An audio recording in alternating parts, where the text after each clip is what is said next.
आसंतु जानिबा रहस्यमयी आखंडलमणि महादेव विषय। भद्रक जिलार आरडी ठारे बैतरणी नदी कूल रही प्रसिद्ध शैवपीठ आखंडलमणि मंदिर।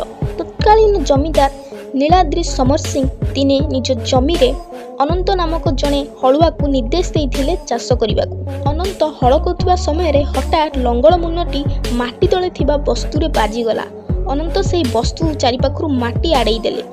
एक कला मुगुनी पत्थर रक्तधार बैतरणी नदी आड़ को बोही जाउछि। एहा परे से जाई जमीदार को समस्त घटना जनइले। जमीदार किछि ग्रामवासी को नहीं घटनास्थल रे पहुँचिले।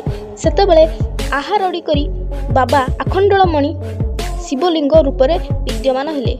आहा शब्द रड़ी कर से स्थान नाम आरडी होइछि। एहा परठारु आखंडलमणि ईश्वर भाव महाप्रभु आखंडलमणि भाव सर्व विवेचिता हेले।